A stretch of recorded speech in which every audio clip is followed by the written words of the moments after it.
بەهشت بۆ ئەوەیە کە لەگەڵ خوشکەکانی باشە. پێغەمبەر صلی الله عليه وسلم فەرمی ئەگەر زانی خوشکەکەش لەگەڵ کوڕێکان پەیوەندیەکی حرامی دروست کردووە و پەیوەندیەکە بۆ بە خۆشەویستی، پێغەمبەر صلی الله عليه وسلم فەرمی حلیان بەزەوەی زەواج کە کە تۆ پێوزانی دارمەخە ئاوەوە بکەویتە لاشەی خوشکەکەت بۆچی حەز لەم کوڕە کردووە، نە پێشەوە بڕۆ بە کوڕەکە بڵێ ئەگەر پیاوی عائلەت پێ برێ بەڕێوە وەرە ئارەی کەملێت و ژیانە پیاوانە خزمایەتی دروستەکەین و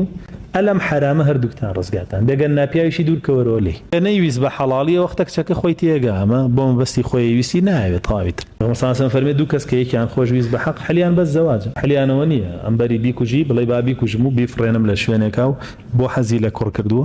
غەریزەیەکە لە ئینسانەکەیە هەیە یا بێ بە حرام دایبرکێنێتەوە یا بێ بە حەڵاڵ تێکەوتووە بە حرامی چاکی کەرۆ بۆی بکە بە حەڵاڵی نەکرا بە حەڵاڵی دووری خەرۆ لێی تاو ڕێگرمە بە لە بینیانە ئەگەر یەکتریانەوێ بۆ پیاوەکەش یا کوڕەکە پیاوێکی پیاوانەیە و ئامادەیە بێتە پێشەوە بە حەڵاڵی بیکە بە هاوسەری خۆی. تر تۆش دەتوانی بۆی بسەلمێنی ئەگەر ساختەچی و قۆڵبڕ بێکەوە قۆڵبرە من بە حەڵاڵی تۆم پیاوە نەیویستی دیارە بە حرامی ئەوێت و بۆ مەرامی خۆی ئەوێت ئامادەی بی بە بووکەڵەیە بەدەستیەوە ببی بە هۆکارێک بۆ چێژی خەڵک خوشکەکەن ڕەبان کەسی جافرەتی ئامادە نین بۆ شێوەیە بێ بۆیە هاوڕێ بە لەگەڵی و چاکیش بە لەگەڵی چونکە فەرمێ سوحبە و ئەحسن هاوڕێ چاکیشە لەگەڵی تەقوای خواشەکەتیە